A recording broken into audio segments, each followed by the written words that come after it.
देगलूरकरांनो राम राम।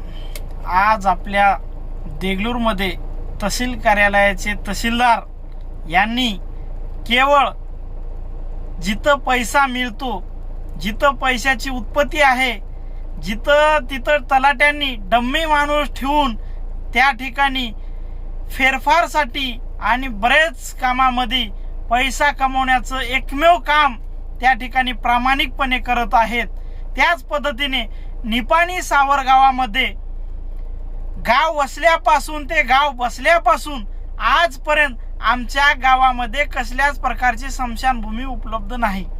त्यासाठी मी वारंवार तहसीलदारांकडे जाऊन तक्रारी निवेदन दिलेले आहे आणि त्यांनी ते पत्र देखील काढलेले आहे 2 वेळेस आणि गावात येऊन चौकशी सुद्धा केलेली आहे की गावात कुठे गावठाणा आहे का, त्या ठिकाणी बसू शकते का। मी त्यांना त्याच ठिकाणी सांगितलेलो आहे की इथं गावठाण नाही, काहीच नाही। जे 7/12 आहे ती 7/12 20 गुंठ्याचा इतर अधिकारामध्ये आहे, ते तुम्ही घ्या, अन्यथा त्या ठिकाणी जमीन खरेदी करा। त्या ठिकाणी जमीन खरेदीसाठी सुद्धा गावातील व्यक्तींनी द्यायला तयार आहेत, लेकिन तहसीलदार साहेबांचा पाठपुरावा व्यवस्थित नाही।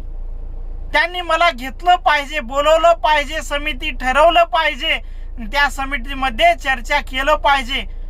ते का करत नाहीत तर त्याचं एकमेव कारण आहे की त्या ठिकाणी पैशाचं साधन नाही, त्या ठिकाणी त्यांचा कोणता फायदा नाही। हे काम आहे ते सामाजिक काम आहे, त्यासाठी त्यांनी लक्ष घालत नाहीत। त्यामुळं मी 19 तारखेला थाटामाटात वेगळं आंदोलन मी जिवंत यात्रा माझ्या गावापासून ते देगलूर तहसील कार्यालयापर्यंत आणणार आहे आणि त्याच मकरात अमर उपोषणाला बसणार आहे। याचे सर्वस्व जबाबदार देगलूरचे तहसीलदार साहेब आहेत, ही त्यांनी दक्षता घेतली पाहिजे आणि माझं आंदोलन वेगळ्या दिशेला नेण्याचं काम पुढचे तहसीलदारच करणार आहेत।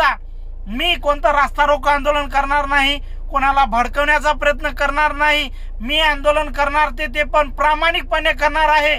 मी माझ्या गावाच्या स्मशानाच्या भूमीसाठी मी लढणार आहे। मी कोणालाही असं दुखापत होईल आणि कोणाचे मन दुखवतील असं आंदोलन करणार नाही। मी जे काय आहे ते प्रामाणिकपणे करणार आहे। जोपर्यंत स्मशानभूमीचा 7/12 माझ्या हातात देणार नाहीत तोपर्यंत आंदोलन उपोषण माघार होणार नाही।